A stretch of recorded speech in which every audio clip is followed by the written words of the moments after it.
Hello and welcome to A Cup of Tea with Dr Zee, where we share everyday stories with you, everyday women. Are you ready to hear heart-to-heart key issues that we all face, no matter where we are in the world? So grab your cup of tea and let's welcome your host, author, international speaker, reinvention strategist, and woman that's full of faith in God and mankind, Dr. Zena Arinzi. Hello, and welcome. Welcome to A Cup of Tea with me, Dr. Z. What a lovely Friday it's been. Well, here in the UK, it's been raining. First, I apologize for starting a little bit late. Technical problems. Let's blame the rain. Blame it on the rain. If you're here in the UK, especially if you're here in London, you will know that it's been soaking wet all day. I've literally been at an amazing event called the Zenith Global Health Summit with health professionals from all over the world talking about collaboration, making sure that there's equity in healthcare, especially for women and young girls, especially in Africa, but in all the other areas of the world. And it's been such a phenomenal event. I'm still actually on location, so that's why I'm kind of looking a bit different, a bit snazzy. And so we're trying to sort out the technicals, but now we're here. And I've got a phenomenal guest here talking about the kind of things that we were talking about today, actually. It was just quite coincidental. Now, for those of you that have never, ever been on this podcast before, A Cup of Tea with Dr. Z is where I spotlight amazing women, everyday women around the world who have redefined the meaning of being extraordinary, who have redefined and reinvented what it means to be extraordinary. Now, some of you might be thinking, well, I'm not extraordinary, Dr. Z, I'm just an ordinary woman. I'm just this, I'm just that. Every single one of you, every single one of us, we are extraordinary. We have extraordinary stories, extraordinary journeys, extraordinary things that are happening to us. And it's really important that we share our stories, our expertise, so that other people can feel encouraged, empowered, and you get the vim, the motivation, the inspiration to actually move forward. It doesn't matter what you do or how you do it. What really matters is how you are impacting another life. You may feel that your life does not matter, but I'm here to tell you that it does. It really does. Because you show up, some other person can show up. Because you show up, someone will decide to actually move forward, not take their life. Because you show up, other people will be able to share their voice. It's about making sure that your voice is heard, so some other people's voices can be heard. It's about making sure that you leave the door wide open so that other people can get past that door as well. It's about you, no matter what you may have gone through or what you may not have gone through, but it's about making sure that visibility and representation really matters. Whether you're a woman, whether you're younger, whether you're black, whether you're white, it doesn't matter what color you are, but representation really matters. And so this is why I do this. It's a passion project of mine.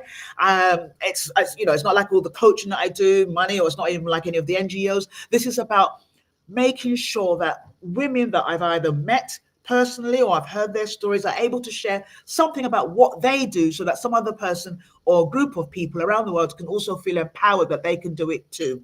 So my amazing guest today is the phenomenal, the incredible Ama Bartimeus, and has she got something really ready for you. We're going to be talking about measuring impact and driving change, the SDG Focus with a global social impact leader called Ama Bartimeus. Without further ado, I'm going to bring her in. She's laughing. I can see her in the green room. I've got three of her because we were playing about with the technicals in the green room. So hopefully I'm going to bring the right Ama in. You see, I don't script these things. It's not about perfection. It's about making sure that you're real, you're authentic, your authentic self. I've been talking all day, so I'm swallowing my words. And it's about making sure that, people keep thinking that you can't show up until you're polished. That's not true, because you keep waiting to be polished, you're never going to show up. And some people don't want to see that polished look. They want to see a real person. I'm all about being real. So yes, I've got about 4 of Amas here. So I'm going to try and click on the right one and bring her out from the green room. And hopefully it's the right one. Ama, are you there? I'm right here. Yay! I got it right. Welcome. Thank you so much for agreeing to do this show. You're a woman that I have tremendous respect for because of the work that you do. I remember when we first met, and I was thinking, oh, I need to know how to measure impact for the charities that I run. And you were like, yes, you're the right person. And ever since then, I can just see exactly the things that I've been doing wrong.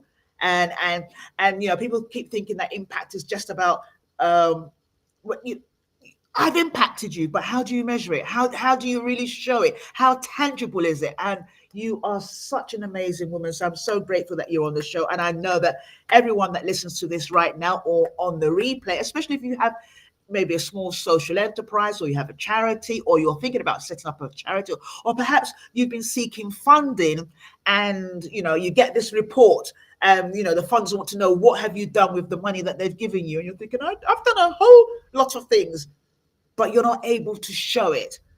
Ama is the right person for you. Ama.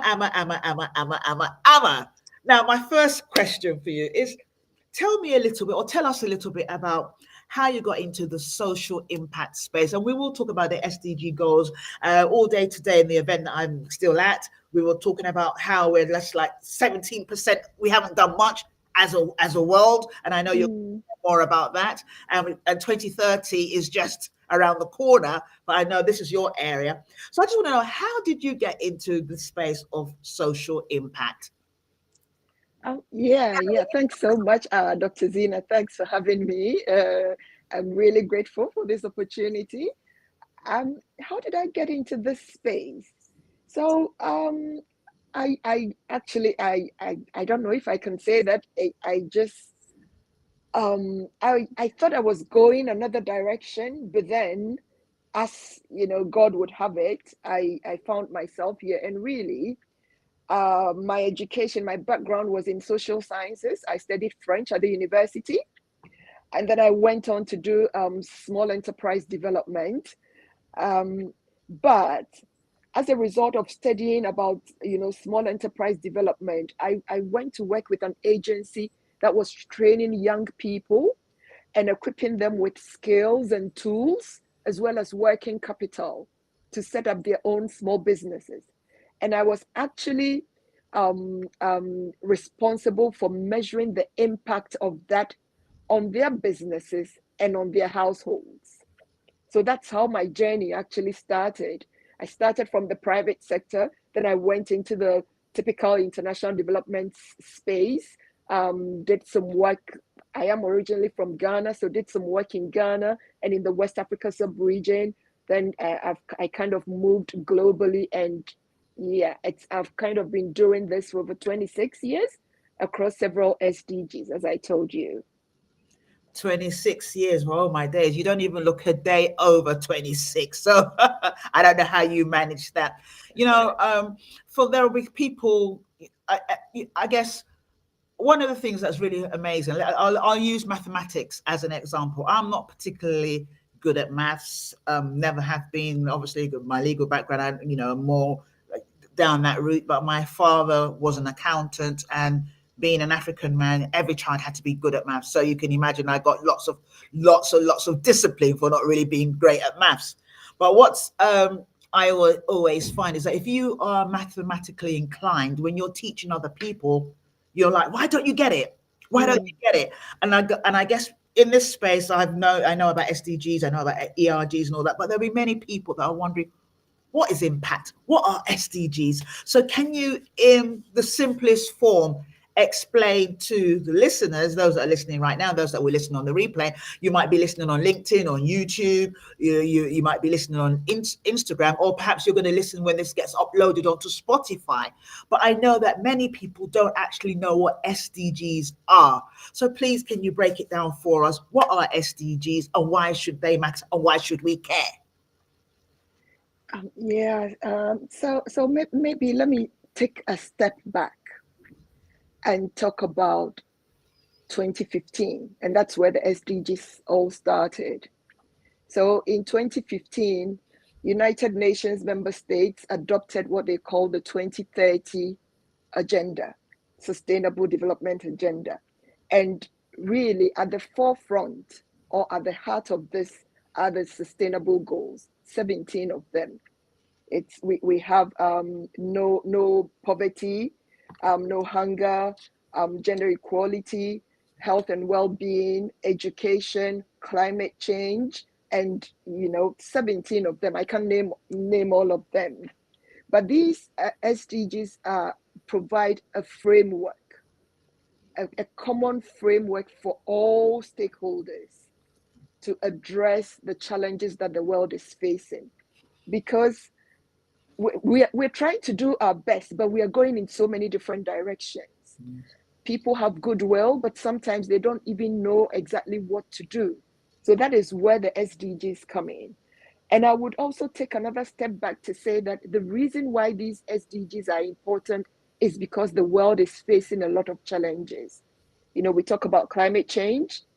Climate change is the most critical, it's not an event, it's the most critical thing that is happening to us now.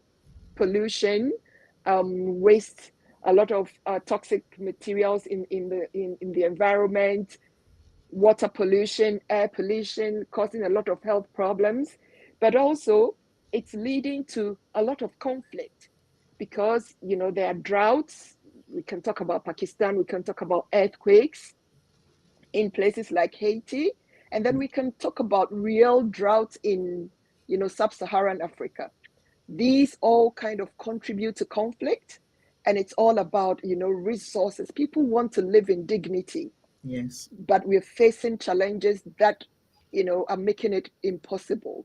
So the SDGs are a call to action, really, for each and every one of us. Sometimes we look at it as something too big for us to tackle, but in a very small ways, there are things that we can do.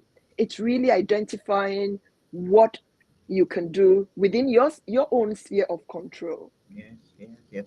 And it's funny you should say that. I mean, today at the event, the global, and I'm talking about it because I'm still kind of here, the global Zenith Global Health Summit.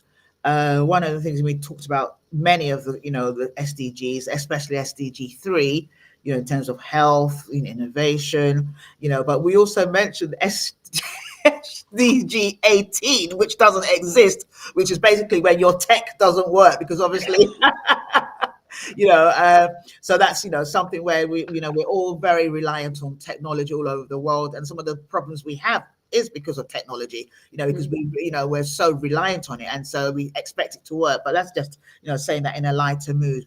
But I like what you said in terms of everyone should do their little bit. There's 17 goals and they look massive. They are massive. But in everything that you're doing, whether you're working in your workplace, many organizations, private sector, as well as in the development space, as well as in local government and central government, everyone is now kind of on a push to actually ensure that these goals are represented in their organizations. In organizations where they are very gender focused, they're making sure that, equality and equity, with regards to SDG 5, they're also talking about climate change. Climate change affects everything. And I like the way you broke down how it affects everything that we do. When we talk about climate change, we just think about the weather. But it affects the waste. It affects the inability to actually dispose of waste in an appropriate manner. And so you're absolutely correct. Every one of us can do our little bit. And although it was 2015, that was 9 years ago, and suddenly, and I know many people that know about SDGs will hear the same thing. Suddenly, it's like we're suddenly waking up. Oh my days, we've only achieved 17%. And that's across. It doesn't matter whether it's on the African continent, whether it's here in Europe or America. As a collective, we haven't done that well. Yeah, we haven't, but also COVID actually eroded a lot of the progress that had been made as well. Absolutely. So I wouldn't say that we were close, but we were making some incremental progress. Now COVID happened, boom, and everything, we've kind of gone back, I don't know how many years. And really, as of 2022, there was a 2 billion gap, 2 billion gap, to address the sustainable development goals. And that is why businesses are now stepping in actually the SDGs were designed with businesses in mind, Yes. because businesses are the you know, they're key stakeholders. Some say that they are culprits, you know, because it's through business practices that we have a lot of environmental waste, we have a lot of, you know, pollution, the oil and gas industry, plastics, single-use plastics. Um, so it's really, you know, a call for all stakeholders, especially businesses, and businesses also have the funds. You know, if they are intentional about it, they can support this. And that is why SDG 17 is very crucial. It's Yes. about partnerships. How Mm, do we collaborate mm, so that we bring our expertise, you know, to the table? Everyone has something to contribute. And how do we harness all those, you know, resources to be able to address particular challenges, be it education, be it, you know, health. I listened to a video just a couple of days ago about human rights. You know, when you eat chocolate, for example, you know, everyone loves chocolate, but how many people think about where it's coming from yes. and who produced the chocolate? Their children, you know, child labor is being used to produce chocolate, and sometimes the corporates don't know, or they've turned a blind eye. But sometimes too, they don't know what to do. So Mm, it's about raising awareness, working together, working with you know, communities, parents, that we all have a role to play. And it's not just in, you know, developing countries, it's here in the UK, it's all over the world. Poverty is all over, it's global. yes. You Yeah. can have pockets of poverty in developed countries, the same challenges that, you know, we see on, you know, in developing countries, we do have them here as well. You know, I like when, you know, you mentioned leadership, and so it just leads quite nicely, a proper segue into my next question, which really is, what leadership traits do you think that are most important to someone or an organization who is looking to lead a mission focused on SDGs? Yeah, I think it's important to understand what the challenges are. So someone who is open to understanding the needs of, you know, the consumers or the beneficiaries or the people that you are serving. That is the first thing, because you can't really provide a solution to a problem that you don't know. So it's that openness to understanding what the needs are and moving. So I don't know if you know about the triple bottom line. John Elkington talked about the triple bottom line, looking at people, planet, and profit. It's about ensuring the right balance. Yes. Yes, businesses need to be sustainable, but then not to, it doesn't have to be to the detriment of people or even the company itself, the company's own operations.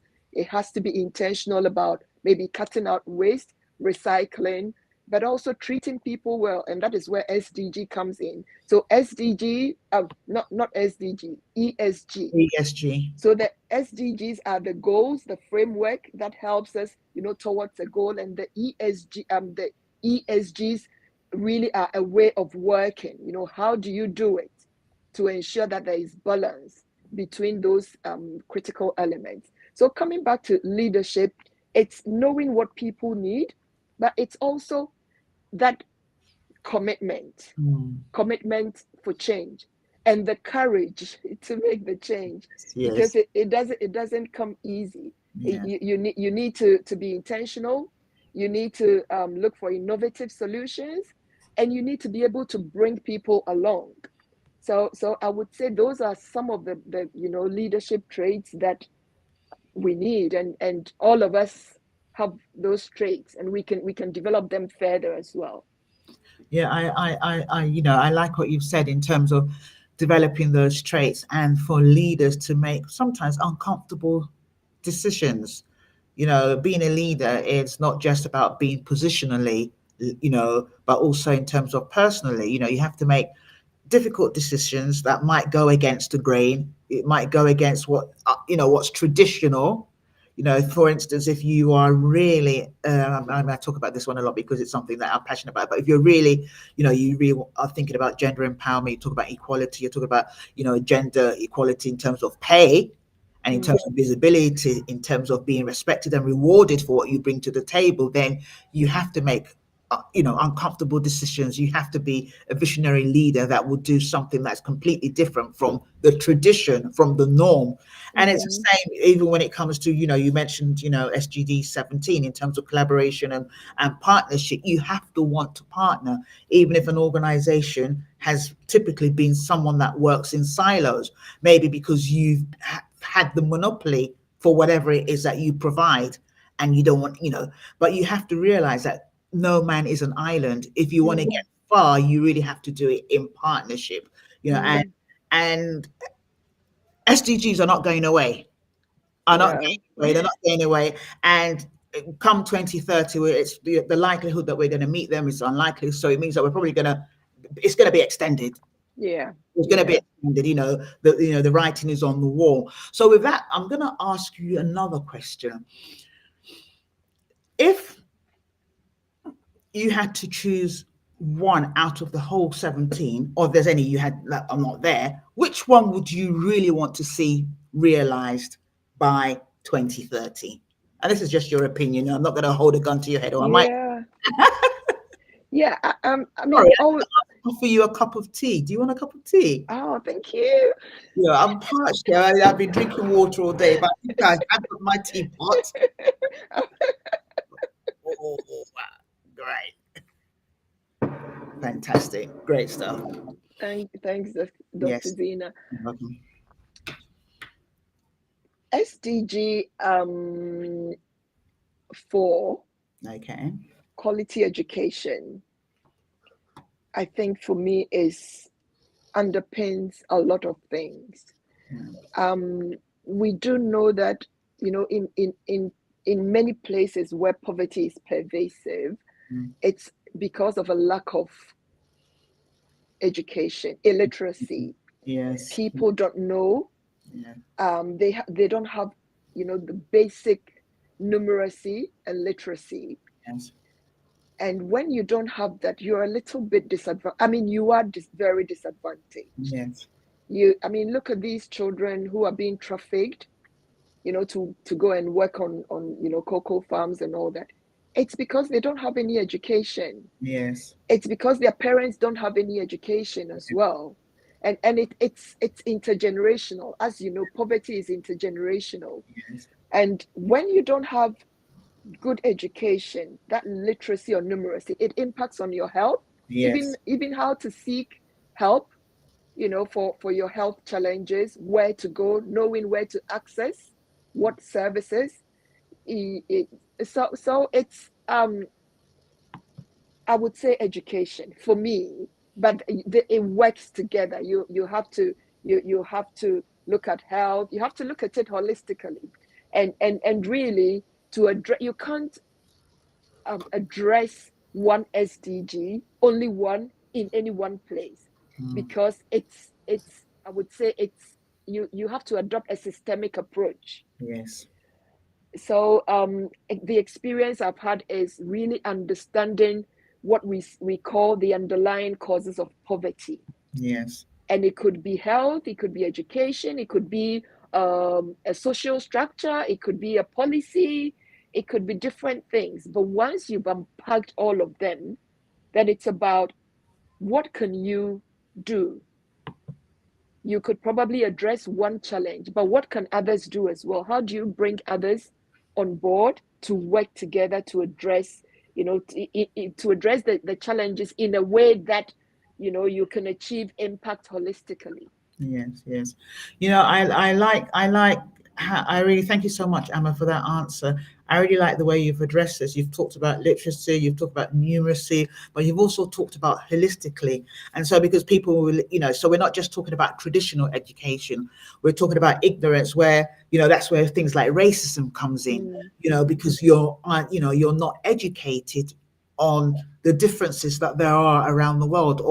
Racism is just an example. There are so many different examples where you do not have the knowledge about something, so you behave in a particular way. So, for instance, you have people that are Islamophobes, and this is not a religious program in that manner, but because they are ignorant.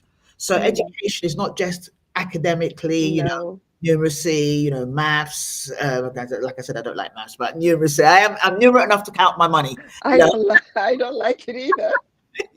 So numeracy, literacy. This is really, really important. But when you look at it holistically, it's about making sure that you expand your awareness, making sure that you really go over and above to understand things that you wouldn't typically understand. So, going out of your comfort zone, and that's very cliched, but going out of your comfort zone to know more about something else completely different. So, for instance, I'm not a plumber, but whenever I have a plumbing problem, they come and say, "This is it's going to cost you." I tell them it cost me because I know exactly what the problem could potentially be. And so it's about, and I'm using that, very lightheartedly, but it's making sure that you really learn. I was talking to someone earlier on, and she was talking about going to Cape Verde, and what she did is she went immediately to go and she was going for a massive, international event, and so she made sure she did the work to do the research to understand more about Cape Verde. So it's about going over and above to understand what's happening around you. Climate change. Oh, it doesn't bother me. I don't care what. No, why don't you go the extra mile to find out what it means? We're talking about, fast fashion, for instance. Fast fashion, we all like to wear clothes and all that, but have we really taken time to figure out, people that are working in the sweatshops, actually, make these clothes very quickly, make these trousers, make these suits that we all buy very quickly. How much they're being paid. They're being paid, how much they're being paid, and also the disparity between things that are luxury goods and things that are not luxury goods. So you have the replicas made almost in the same factories, they say. I don't know. Yeah, I've heard that too.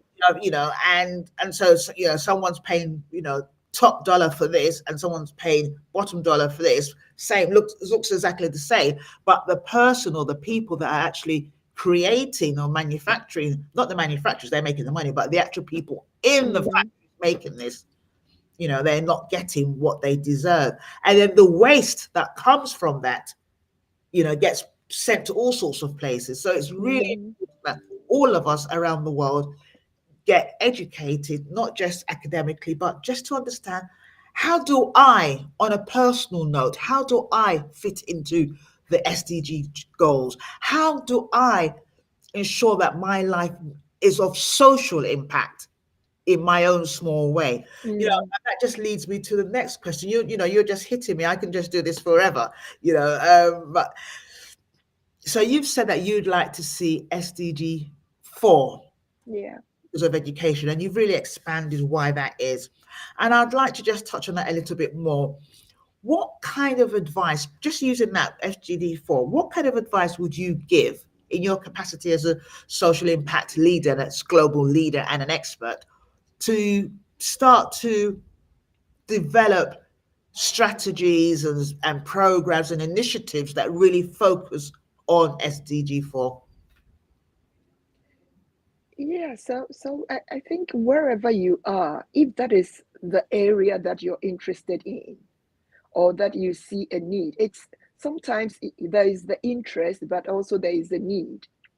And if it's a need, it's really understanding the extent of the problem and the causes of the problem. Yes. Once you understand, then you can address the problem well. You can go to the roots, if that makes sense. Yes. So first you need to, I would say, conduct some research to understand the extent of the problem. But also you can do some landscaping just to identify the stakeholders that you could work with or who are already working, to address that particular challenge. Right. And there are all kinds of, interventions or projects that you can develop. It could be, we talked about literacy, we talked about numeracy, but like you said, it's not just, academic education, academic learning. Education is broader than that. Yes. How do you bring women together, for example, to teach them about a particular topic that would enhance their life? Yes.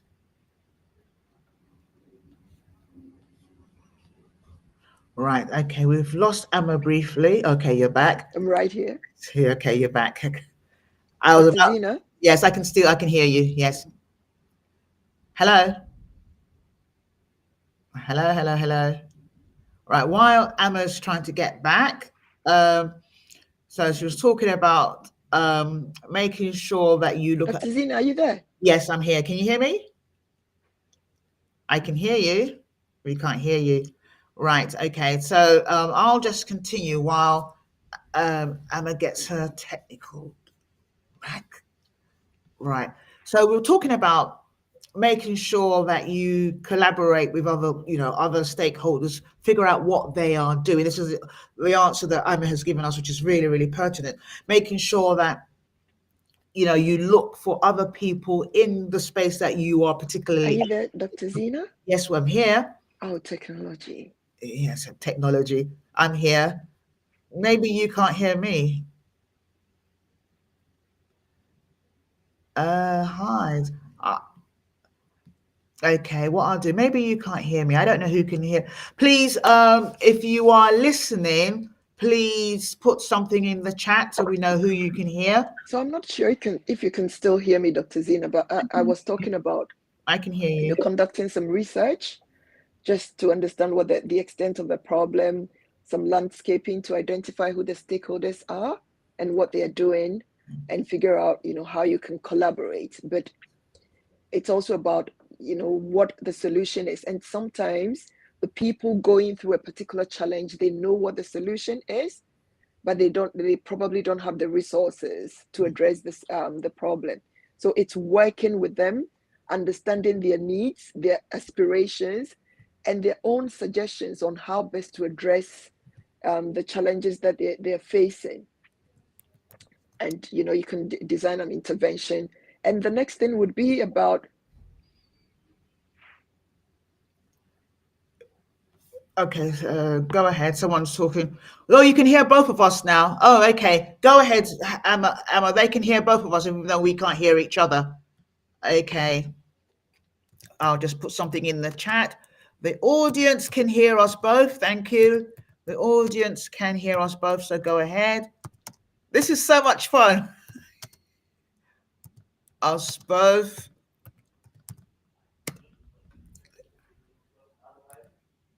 So That's fine. Yeah, so go ahead. That's fine. So yeah, I can go on. Yeah. So once you know what the needs are, you've done some landscaping, you know who to work with, Yeah. or it's about working with the people, going through that challenge or who have that problem to come up with solutions. And I like to do this in a workshop setting, for example, and you kind of brainstorm, you get lots of ideas, and you prioritize. It's not everything that you can address, so it's about where you can realistically make a change, and where you also have the resources to be able to do so. So that is the process that you would have to go through. And once you start that process, obviously you need some funding, or maybe you have funding already to do that. Some people would fund little projects from their own pockets, which is fine, but sometimes you need a lot more resources to be able to implement that. And once you start, then it's really about how do you measure that change? Yes. Because you need to be able to communicate that what you're doing is actually leading to impact. So from the activities that you implement, the outputs that come out of that, but then how that leads to change. Yes. And here we when we talk about impact, we're talking about change. It can be positive or negative. And when we start these interventions, we're looking for positive change in the lives of people. When it comes to measuring the change, it's not everything that is that counts, as they say, that can be measured, and it's not everything that is measured that counts. So it's about both tangible and intangible impact, and you need to understand what these are. When you understand what these are, then you would know how to measure them, and how to use what you're learning, from measuring that to showcase your impact. And there are different ways that you can do that in very simple communication materials, in conferences, webinars, that where you can showcase the impact that you're achieving, whether it's impact for people, whether it's impact for planet. As for profits, yes, businesses do that, and it's not every charity that is for profit. They're social enterprises, like you said. Yeah. Because I'm not sure you can hear me, so can you hear me? So maybe I'll just go on, because I can't hear you, Dr. Zee. Okay. Oh, sorry. You can't hear me. I was trying to put a question. Right. I love this. This is what you call SDG 18, technology at its best, at its finest. Okay. So what I'm going to try and do, I have a fantastic question for you. I'm going to try and put it in the chat, but you can go ahead and still speak. So you can still speak. I don't know if you can see my hands, if you can see me. Okay, let's take my microphone off from the screen so I can actually, right. I'm an improviser, as you can see.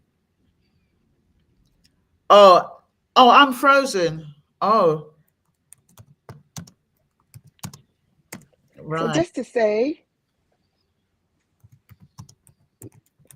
yeah, you are frozen for me. Okay. So you go ahead and share.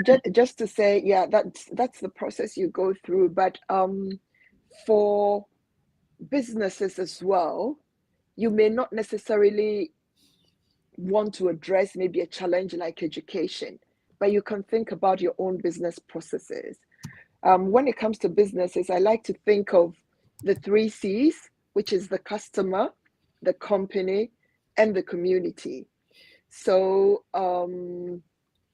the customer is really your people, and it's about producing ethical goods. We do know of products that are not good for consumers. So it's about how do you make products that are really good for the consumer, but also within your company, what can you do to ensure that your processes are not detrimental to the environment, you're disposing of waste the right way, you're recycling as possible, and the community, how do you give back to the community? Some people would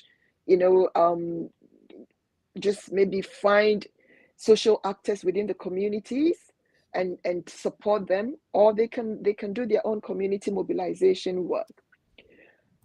And I would say that the call for businesses to kind of support achievement of the SDGs has led to an increase in impact investing. The impact investing space is really where so other actors, investors, are looking for social enterprises, SMEs, who are deploying enterprise solutions, to address development challenges. They're investing in these businesses and helping them meet the needs of the communities they serve. Sometimes it's access to electricity. You need, when we talk about education, for example, and I talked about addressing it holistically, you can put a school in a community, but if there is no electricity, then the child will go to school, come back, will not have any source of lighting to learn, to do their homework. So it's, different stakeholders are addressing different SDGs in ways that kind of contribute holistically to bringing about change. I don't know if you can hear me. I put a question in the chat, so hopefully you can see that. Maybe I can share a few stories that have inspired me as well on this journey. A lot of them actually, but I will share maybe a few of them. One of them, I went to Tanzania in a couple of years ago, and there was this lady, this older woman, 86-year-old. She had to wake up at around 3 a.m., go to the farm just to be able to look after her orphaned grandchildren. Wow. And why were her grandchildren orphaned? Because of HIV/AIDS. And this older woman had to go through this because of stigma, so the community, at that time, I think the awareness about HIV/AIDS, it's not as we know it now. And she had to do this. Why did she have to go through that? Because she had no social protection. And most people in some of the developing countries that we know of, they work in the informal sector. They don't have any social protection. So they retire, in inverted commas, and they don't have any protection. And she had to go through this. But I was really excited to work with an agency. At the time, I was working with HelpAge that advocated with the United Nations, to be able to provide the social protection that she needed, which also allowed her children to go to school. I have a few other stories, but maybe time will not permit me to share those. But maybe I can just end with some three tips Yes. for people wanting to start measuring their impact using the SDGs. First of all, you need to understand what the problem is, identify the SDGs that resonate with you or that you're aligned with, and then use the SDGs as your framework, because the goals are there, the indicators that you need to measure are all there. And then work your way back and look at the activities that you can do to enable you achieve, those indicators. And once you do that, that is really being intentional about impact. Then it's about putting in place the right measures that allow you or I would say the right systems that allow you to measure that impact on an ongoing basis. Sometimes impact takes time, but you need to be tracking your progress regularly.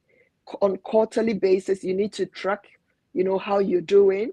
And then periodically, you need to be able to measure that impact. But that measuring impact also requires you to know where you started from, the baseline. Once you understand the need, you need, and you know what the indicators are, you need to establish the baseline of those indicators.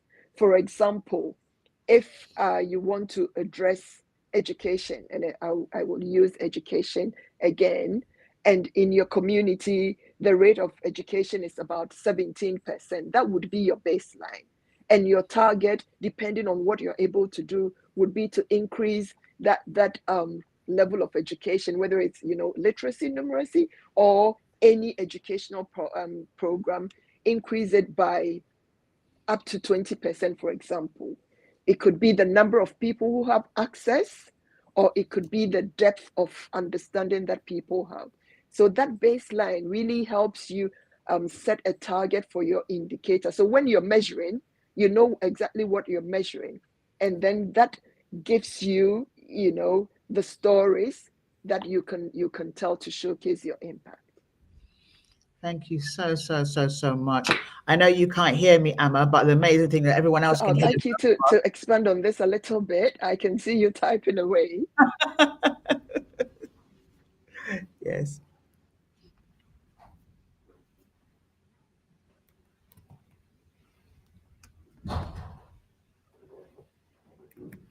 I love this. I hope people can see me. So whilst I wait for that, I would just like to encourage everyone, who's listening, that the SDGs are for all of us. It's about personal responsibility, what we can all do. Sometimes when you look at the problem, they look massive, and seeing the problem as big as they are can lead to a state of inertia, but we can all do something. It's really that clarity on what you can do, and seek support if you need, if you're interested in doing this. You can seek support. I have a platform, the Impact Polls, which is really an awareness raising platform to help businesses, charities, anyone who is really, who is mission driven, to be intentional about impact and to contribute, their little or their their best to the SDGs, just to unpack what they can do and to help them along that journey. Thank you so much. Yeah. It's So how people can hear me. it's unfortunate that you're frozen, Yeah. and it really kind of broke the conversation. But I hope I've been able to just speak to the hearts and minds of people. Just think about your own impact. It's not about what is out there as well. It's about your own impact, what you're doing and how it's impacting other people's lives, and the little that we can all do. But we all have a role to play, and we need to be intentional about playing this role, and we need to understand what is going on around us. Climate change is here, and it needs to be addressed. There is child labor, there's human right, there are human rights issues that need to be addressed, education, health and well-being, even pollution. So yeah, let's do what we can, and if you do need support, reach out. We are here to help. Thanks for having me, Dr. Zena. Thank you. You can't see me. Thank you. I'm saying thank you. I can imagine that the audience are probably laughing at us, but it's all great. Thank you so much. And what I'm going to put you in the green room, and I'm going to end this. This has been amazing, guys. I hope if you can hear me, please do signify in the chat so I know that you can hear me, because it looks like I'm frozen for Ama, but not for you guys in wherever you are listening in around the world. So thank you so much for spending Friday with us, for listening to us, for talking about social impact and how to drive change, especially with regards to SDGs. And I hope this has been very, very informative, very, very helpful. And like Ama said, you need to be intentional. Thank you so much. Until next time, we'll see you next week at the same time. Hello and welcome to A Cup of Tea with Dr. Zee. Thanks for listening to A Cup of Tea with Dr. Zee, your reinvention queen. We hope you've been motivated and inspired to go out there and conquer any obstacles and issues you may face. You can find Dr. Zena on all social platforms. Until next time, remember, you're not alone.